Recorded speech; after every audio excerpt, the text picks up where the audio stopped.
wabarakatuh. Salam sejahtera bagi kita semua. Pertama, saya ingin mengucapkan terima kasih kepada Bapak Darkiman Ruminta SPT MSI selaku dosen pengampu mata kuliah Bisnis Internasional. Di sini, saya dan teman-teman akan mempresentasikan materi tentang hubungan industrial dan manajemen sumber daya manusia internasional. Sebelumnya, perkenalkan nama saya Cynthia Adliani Majid dengan NIM 6420778 dan teman-teman saya yang tidak dapat memperkenalkan diri dikarenakan keterlambatan waktu. Pengertian kebutuhan tenaga kerja manajerial internasional, hubungan industrial. Industrial relation atau hubungan industrial mengacu pada interaksi, negosiasi, dan dinamika hubungan antara berbagai pihak yang terlibat dalam dunia kerja. Pihak-pihak tersebut terutama meliputi pengusaha, pekerja, serikat pekerja, dan pemerintah. Interaksi ini mencakup proses perundingan mengenai upah, kondisi kerja, penyelesaian konflik, serta penyusunan perjanjian kerja bersama yang mendasari hubungan kerja yang adil dan harmonis. Manajemen SDM internasional. Manajemen sumber daya manusia internasional atau MSDM ini adalah proses pengolahan semua fungsi SDM mulai dari rekrutmen, pelatihan, kompensasi, hingga manajemen kinerja yang dilakukan oleh suatu perusahaan multinasional atau MNC melintasi batas-batas negara untuk mencapai tujuan strategis global. MSDMI jauh lebih kompleks daripada MSDM karena harus menghadapi berbagai tantangan seperti perbedaan budaya atau cross-cultural management, keragaman sistem hukum ketenagakerjaan di negara yang berbeda, dan manajemen jenis staf internasional misalnya ekspatriat. Fungsi manajemen SDM internasional. Fungsi MSDMI dapat dikelompokkan menjadi fungsi operasional utama yang harus diadaptasi secara global dan fungsi-fungsi tambahan yang spesifik muncul akibat operasi lintas negara. 1. Fungsi operasional inti yang diadaptasi secara global adalah fungsi-fungsi MSDM tradisional yang harus disesuaikan dengan konteks hukum, budaya, dan ekonomi di berbagai negara, meliputi 1. Menentukan jumlah dan jenis tenaga kerja yang dibutuhkan secara global, termasuk Parent Country National atau PCN, Host Country National atau HCN, dan Third Country National atau TCN. Yang kedua, proses menarik dan memilih karyawan, terutama ekspatriat dengan kompetensi teknis dan kompetensi lintas budaya yang memadai untuk penguasaan internasional. Yang ketiga, memberikan pelatihan lintas budaya dan bahasa terutama bagi ekspatriat dan keluarga mereka untuk memastikan keberhasilan penugasan serta mengembangkan bakat dan kepemimpinan global melalui rotasi kerja internasional.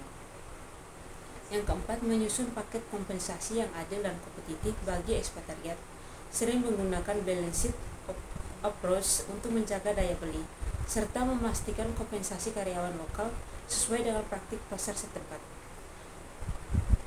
Dan yang kelima, mengembangkan sistem penilaian kinerja yang sensitif terhadap perbedaan budaya dan memperhitungkan kesulitan dalam penugasan internasional.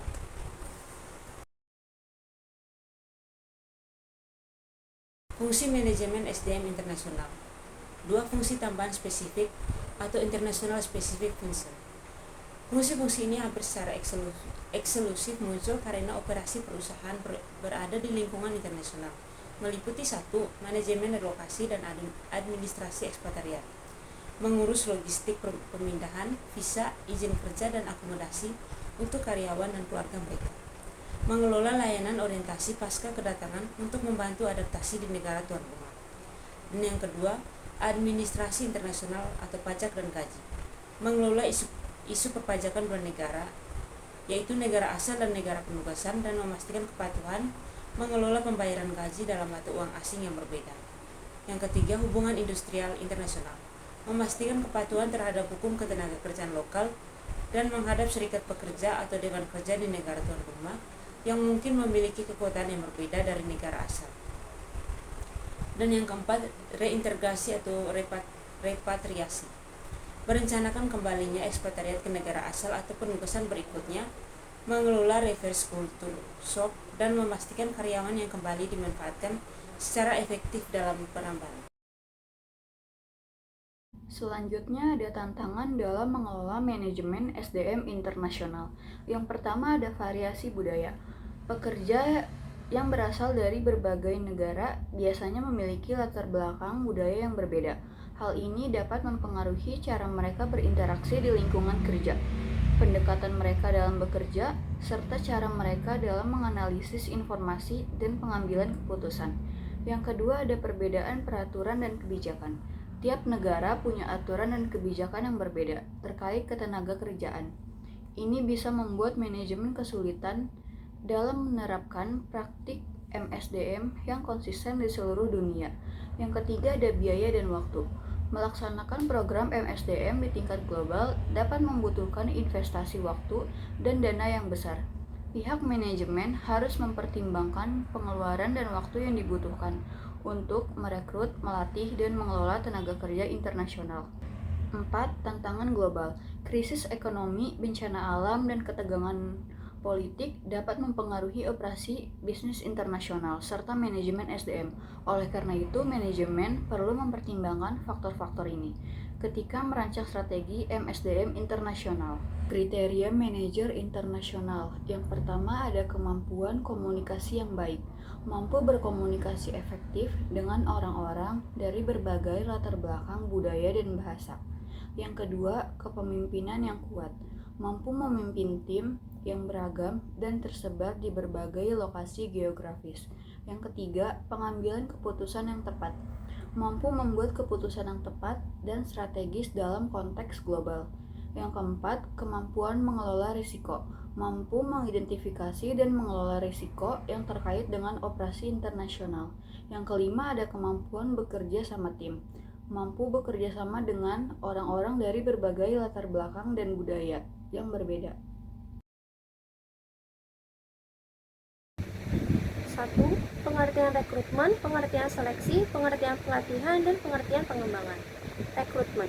Rekrutmen adalah proses strategis yang dilakukan oleh Departemen Sumber Daya Manusia untuk mencari dan mengumpulkan calon karyawan yang cocok dengan jabatan kosong. Proses ini dimulai dengan analisis jabatan untuk menentukan kriteria kandidat ideal, seperti pendidikan, pengalaman, keterampilan teknis, soft skill seperti komunikasi dan kerja tim, serta nilai budaya perusahaan. Pencarian kandidat dilakukan melalui saluran seperti situs lowongan kerja online atau misalnya LinkedIn atau Indeed, media sosial untuk kampanye branding, kampus universitas sebagai fresh graduate, jaringan profesional atau headhunter untuk posisi eksekutif. Tujuannya adalah menciptakan kolam kandidat yang besar dan beragam agar perusahaan bisa memilih yang terbaik dan meminimalkan risiko kesalahan. Manfaatnya termasuk mengurangi biaya pergantian karyawan, meningkatkan produktivitas, dan membangun reputasi sebagai employer of choice. Tantangan seperti persaingan ketat atau biasa dalam proses bisa diatasi dengan teknologi seperti AI untuk penjaringan awal. Contoh praktisnya adalah iklan lowongan yang menarik dan inklusif, menyoroti manfaat seperti gaji kompetitif, fleksibilitas kerja, atau peluang pengembangan untuk menarik pelamar dari berbagai latar belakang seperti kampanye viral di media sosial oleh perusahaan seperti Google. Seleksi. Seleksi adalah tahap evaluasi bertahap untuk memilih kandidat terbaik dari kelompok pelamar berdasarkan kecocokan dengan persyaratan jabatan.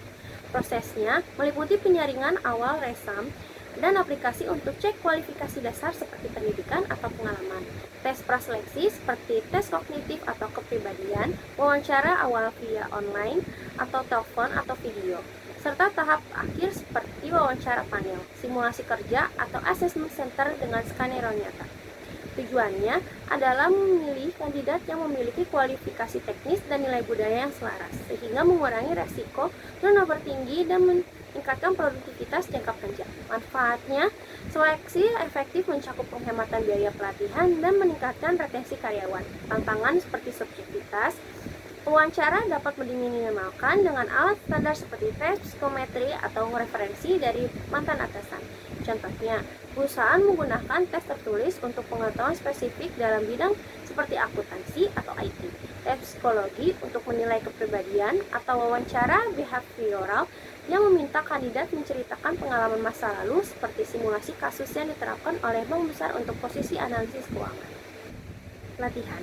Pelatihan adalah program pembelajaran terstruktur yang dirancang untuk membekali karyawan dengan keahlian, konsep, peraturan, atau sikap yang diperlukan agar mereka bisa menjalankan tugas sehari-hari secara efektif. Metode pelatihan biasa on the job seperti mentoring oleh supervisor atau off the job seperti kursus eksternal, workshop praktis, simulasi, learning, role playing, atau teknologi VR untuk pengalaman imersif. Tujuannya adalah meningkatkan kompetitif karyawan dalam pekerjaan saat ini, mengurangi kesalahan operasional, mempercepat adaptasi, dan berkontribusi pada kinerja individu, tim, dan organisasi secara keseluruhan. Manfaatnya meliputi peningkatan produktivitas, kemudahan biaya kesalahan, dan meningkatkan kepuasan karyawan. Tantangan seperti kurangnya motivasi peserta atau keterbatasan anggaran dapat diatasi dengan evaluasi pasca pelatihan dan personalisasi program. Contohnya, perusahaan melatih karyawan baru tentang penggunaan sistem seperti software ERP atau CRM melalui sesi hands-on yang mencakup demonstrasi, latihan praktis, dan umpan balik langsung, atau workshop untuk hard skill seperti teknik pemasaran digital atau operasi mesin yang langsung diterapkan untuk meminimalkan downtime dan memaksimalkan efisiensi. Pengembangan adalah proses jangka panjang atau holistik untuk meningkatkan kompetensi karyawan melampaui tugas saat ini, mempersiapkan mereka untuk peran masa depan dan tantangan organisasi. Aktivitasnya meliputi mentoring oleh pemimpin senior, coaching individu, program pendidikan formal, rotasi jabatan, atau pengembangan kepemimpinan yang disesuaikan melalui penilaian kompetensi awal dan rencana pengembangan pribadi atau ide. Dengan metode seperti kursus online, seminar, atau pengalaman lapangan, tujuannya adalah membangun potensi karyawan, meningkatkan retensi, membentuk pipeline kepemimpinan internal, dan membantu perusahaan menghadapi perubahan seperti digitalisasi atau ekspansi global. Manfaatnya mencakup meningkatkan invasi, loyalitas karyawan, dan kemampuan adaptasi. Tantangan seperti biaya tinggi atau retensi perubahan dapat diatasi dengan integrasi ke dalam budaya perusahaan dan pengukuran ROI melalui metrik seperti promosi internal. Contohnya, perusahaan mengirim karyawan ke program leadership seperti kursus manajemen strategis atau executive MBA, memberikan rotasi jabatan untuk pengalaman lintas fungsi, atau mendukung pendidikan lanjutan seperti gelar master yang meningkatkan keterampilan teknis, kepemimpinan, motivasi, loyalitas, dan kontribusi dalam visi jangka panjang organisasi. 2. Tahapan rekrutmen, tahapan seleksi, tahapan pelatihan, dan tahapan pengembangan. Tahapan rekrutmen.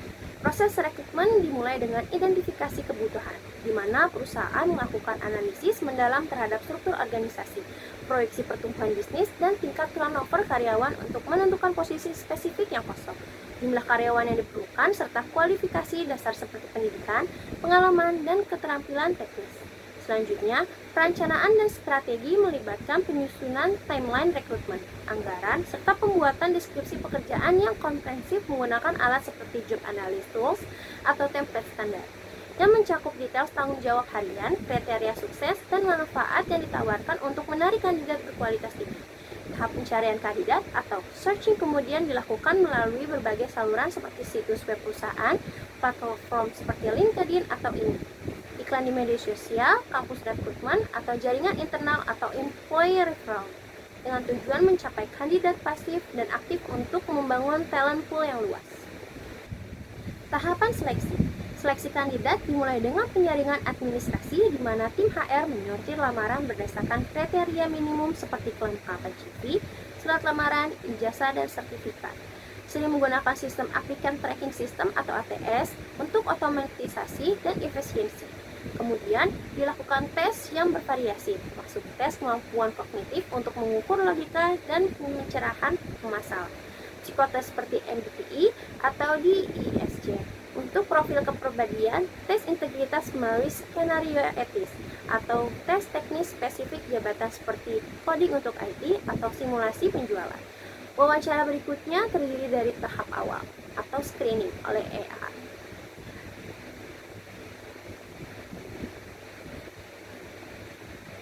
Wawancara berikutnya terdiri dari tahap awal atau screening oleh HR. Diikuti wawancara teknis atau panel dengan manajer menggunakan pertanyaan behavioral seperti STAR method untuk menilai pengalaman masa lalu dan kecocokan budaya. Verifikasi referensi dilakukan dengan menghubungi 2-3 referensi kandidat melalui telepon atau email, memverifikasi detail seperti tanggal kerja, alasan keluar, dan performa, sambil mematuhi privasi data. Akhirnya, penilaian akhir mengintegrasikan semua data melalui scoring matrix atau diskusi tim, mempertimbangkan aspek seperti potensi jangka panjang dan kesesuaian dengan nilai perusahaan. sebelum menawarkan posisi atau memberi penolakan. Tahapan pelatihan. Pelatihan karyawan baru dimulai dengan penilaian kesenjangan kinerja melalui metode seperti assessment center, survei self-assessment atau observasi supervisor untuk mengidentifikasi defisit dalam keterampilan teknis, pengetahuan domain atau kompetensi soft seperti komunikasi dengan fokus pada gap antara ekspektasi jabatan dan kemampuan saat ini. Setelah itu, pelaksanaan pelatihan dilakukan melalui program terstruktur seperti orientasi umum selama 1-2 hari untuk pengenalan perusahaan, pelatihan on the job dengan mentoring khusus online via platform e-learning misalnya Coursera atau ILRS atau internal, workshop interaktif atau simulasi skenario kerja dengan durasi bervariasi dari beberapa hari hingga bulan tergantung kompleksitas jabatan, dan evaluasi berkala melalui kuis atau feedback untuk memastikan pemahaman dan penerapan keterampilan baru yang meningkatkan produktivitas dan integrasi tim. Tahapan pengembangan. Pengembangan karyawan melibatkan evaluasi kinerja berkala melalui metode seperti Performance Appraisal System dengan Key Performance Indicators yang diukur triwulan atau tahunan. Menggunakan alat seperti 360 degree feedback dari rekan, atasan, dan bawahannya untuk gambaran holistik. Berdasarkan hasil tersebut, perusahaan memberikan umpan balik konstruktif melalui sisi one-on-one atau review meeting, menyoroti kekuatan, area perbaikan, dan rekomendasi spesifik seperti pelatihan tambahan sambil mendorong dialog terbuka untuk motivasi. Selain itu, disediakan peluang karir seperti jalur promosi vertikal atau horizontal, program leadership development, misalnya executive coaching, rotasi jabatan untuk exposure lintas departemen, atau dukungan pendidikan seperti reimbursement biaya kuliah agar karyawan dapat berkembang secara profesional dan tetap terlibat jangka panjang dengan perusahaan.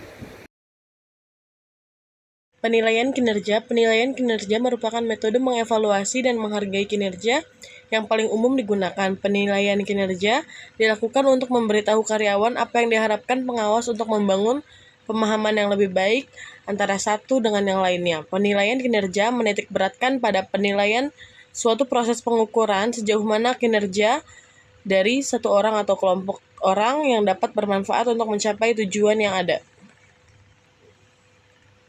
Kompensasi. Kompensasi adalah segala sesuatu yang diterima baik fisik maupun non-fisik. Kompensasi juga berarti seluruh imbalan yang diterima oleh seorang pekerja atau karyawan atau jasa hasil dari kerjasamanya dalam sebuah perusahaan dalam bentuk uang maupun barang, baik secara langsung maupun tidak langsung. Hubungan penilaian kinerja dan kompensasi. Penilaian kinerja merupakan proses evaluasi sistematis terhadap kontribusi karyawan dalam organisasi yang melibatkan pengukuran aspek seperti produktivitas, kualitas kerja, dan pencapaian tujuan. Sementara itu, kompensasi mencakup seluruh imbalan yang diberikan kepada karyawan, baik finansial seperti gaji dan bonus maupun non-finansial seperti tunjangan kesehatan atau pelatihan. Hubungan antara keduanya sangat fundamental dalam manajemen sumber daya manusia, karena penilaian kinerja seringkali menjadi landasan untuk menentukan tingkat kompensasi, sehingga menciptakan sistem yang adil dan mendorong motivasi karyawan. Penilaian kinerja berperan sebagai mekanisme penghubung antara performa individu dengan imbalan yang diterima.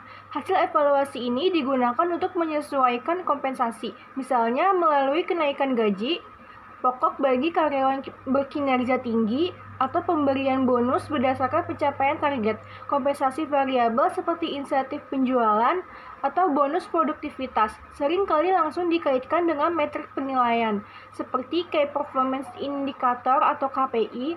Hal ini tidak hanya memastikan bahwa karyawan dihargai sesuai kontribusi mereka, tetapi juga mendorong budaya meritokrasi di mana prestasi menjadi prioritas utama. Manfaat utama dari menghubungkan penilaian kinerja dengan kompensasi adalah peningkatan motivasi dan retensi karyawan yang dapat meningkatkan produktivitas organisasi secara keseluruhan. Penelitian dari Society for Human Resource Management atau SHRM menunjukkan bahwa sistem kompensasi berbasis kinerja dapat menaikkan efisiensi hingga 20-30%. Namun, Tantangan muncul jika penilaian tidak objektif, seperti adanya bias subjektif atau kurangnya transparansi, yang bisa menimbulkan ketidakpuasan dan konflik. Untuk mengatasi ini, organisasi sering menerapkan metode evaluasi seperti 360 degree feedback atau alat digital untuk memastikan keadilan. Contoh penerapan di dunia nyata yaitu di perusahaan teknologi seperti Google. Penilaian kinerja tahunan secara langsung memengaruhi kompensasi melalui bonus dan opsi saham, di mana karyawan dengan rating tinggi mendapat imbalan lebih besar. Contoh lain adalah di industri retail seperti Walmart, di mana bonus penjualan dikaitkan dengan pencapaian target bulanan berdasarkan penilaian kinerja. Pendekatan ini tidak hanya mendukung pertumbuhan bisnis, tapi juga membantu organisasi menarik dan mempertahankan talenta terbaik. Penelitian hubungan tenaga kerja. Hubungan tenaga kerja atau yang sering disebut sebagai hubungan industrial merujuk pada interaksi dan dinamika antara pekerja, pengusaha, dan pemerintah dalam konteks lingkungan kerja. Konsep ini mencakup bagaimana hak, kewajiban, dan kepentingan masing-masing pihak diatur untuk mencapai keseimbangan yang harmonis. Secara umum, hubungan tenaga kerja bertujuan untuk mencegah konflik, meningkatkan produktivitas, dan memastikan kesejahteraan semua pihak. Di Indonesia, hal ini diatur oleh Undang-Undang Nomor 13 Tahun 2003 tentang Ketenagakerjaan yang menekankan pada perlindungan pekerjaan dan pengusaha. Elemen kunci hubungan tenaga kerja meliputi komunikasi, negosiasi, dan penyelesaian perselisihan. Komunikasi yang efektif antara serikat pekerja dan manajemen sangat penting untuk membahas isu-isu seperti gaji, jam kerja, dan kondisi kerja. Negosiasi kolektif seperti perundingan perjanjian kerjasama memungkinkan pihak-pihak mencapai kesepakatan yang saling menguntungkan. Selain itu, mekanisme penyelesaian perselisihan seperti mediasi atau arbitrase membantu mengatasi konflik tanpa eskalasi ke tingkat yang lebih tinggi. Elemen ini didukung oleh pemerintah sebagai regulator yang memastikan kepatuhan terhadap hukum ketenagakerjaan. Peran dan manfaat hubungan tenaga kerja. Hubungan tenaga kerja yang baik berperan dalam menciptakan lingkungan kerja yang stabil dan produktif. Pekerja mendapatkan perlindungan hak-hak mereka seperti upah layak dan keamanan kerja. Sementara pengusaha dapat mengoptimalkan sumber daya manusia untuk mencapai tujuan bisnis. Manfaatnya meliputi pengurangan tingkat turnover karyawan, peningkatan motivasi, dan kontribusi terhadap pertumbuhan ekonomi. Di tingkat makro, hubungan tenaga kerja yang sehat mendorong investasi dan inovasi, seperti yang terlibat dalam model hubungan industri di negara-negara maju seperti Jerman, di mana keterlibatan serikat pekerja dalam pengambilan keputusan perusahaan menghasilkan produktivitas tinggi. Contohnya adalah kasus perselisihan di sektor manufaktur, di mana serikat pekerja sering bernegosiasi untuk kenaikan upah minimum. Untuk mengatasi ini, pendidikan dan pelatihan tentang hak-hak ketenagakerjaan diperlukan. Strategi mengelola hubungan tenaga kerja internasional. Manajemen strategik dan sumber daya manusia internasional saling terkait karena keduanya berkontribusi pada kesuksesan global suatu perusahaan. Manajemen strategik melibatkan perencanaan jangka panjang dan pengambilan keputusan strategi. Sementara sumber daya manusia internasional fokus pada manajemen karyawan dari berbagai latar belakang budaya dan keahlian. Integrasi efektif antara kedua bidang ini memastikan bahwa strategi bisnis dapat diimplementasikan dengan dukungan sumber daya manusia yang kompeten dan beragam secara internasional. Ada beberapa macam faktor yang perlu dipertimbangkan dalam pengelolaan hubungan tenaga kerja internasional, yaitu yang pertama ada budaya. Perbedaan budaya mempengaruhi cara kerja komunikasi dan interaksi. Manajer harus memiliki kepekaan budaya dan menerapkan pelatihan kesadaran budaya. Yang kedua ada hukum dan regulasi. Setiap negara memiliki undang-undang ketenagakerjaan, pajak, jam kerja, dan jaminan sosial yang berbeda. Perusahaan harus mematuhi peraturan setempat. Yang ketiga yaitu ada ekonomi. yaitu kondisi ekonomi suatu negara dapat mempengaruhi negosiasi upah, keamanan kerja, dan daya saing. Yang keempat yaitu ada kebijakan dan lingkungan kerja. Kebijakan organisasi perlu disesuaikan dengan lingkungan kerja lokal, termasuk norma dan nilai.